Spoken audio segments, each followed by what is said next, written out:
अकोला के अकोली बुद्रुक क्षेत्र में सैनिक सुशील तेलगोटे की हत्या के मामले में आरोपियों को कड़ी सजा देने की मांग को लेकर ऑल इंडिया पैंथर सेना की ओर से जिलाधिकारी कार्यालय तक जन आक्रोश मोर्चा निकाला गया। ये मोर्चा ऑल इंडिया पैंथर सेना के राष्ट्रीय अध्यक्ष दीपक केदार के नेतृत्व में किया गया।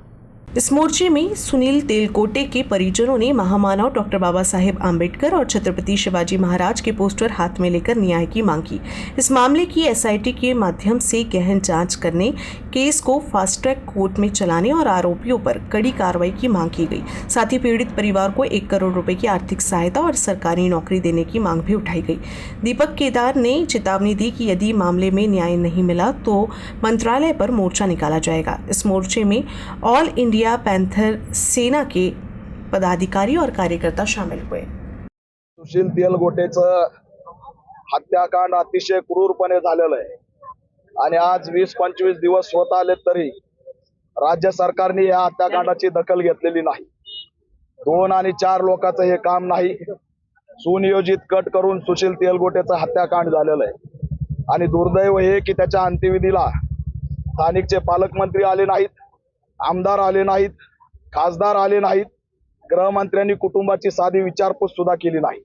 देशाची सेवा करणाऱ्या सुशील तेलगोटेला या ठिकाणी हळहळ करून मारलंय।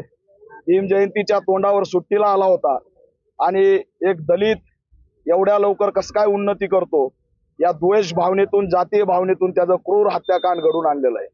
राज्यामध्ये अमरावतीला आपण बघितलं असेल की तिथं बुलडोजर चाललं, मग देशाच्या सैनिकाची हत्या झाली, तो दलित आहे, त्याचं घर आतापर्यंत कसं काय उभं आहे?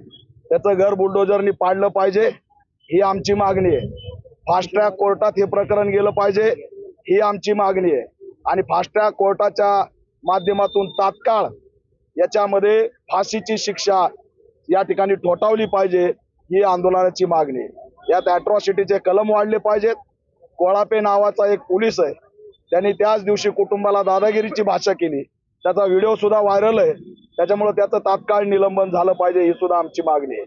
आणि या प्रकरणात 2 आणि 3 लोक या ठिकाणी आरोपी नाहीत, तर संघटितरित्या घरामधून कट केलेला आहे, त्याच्यामुळे घरात सुद्धा कटाची माहिती होती, त्याच्या कुटुंबातल्या सदस्याला सुद्धा आरोपी केलं पाहिजे ही सुद्धा आमची मागणी आहे।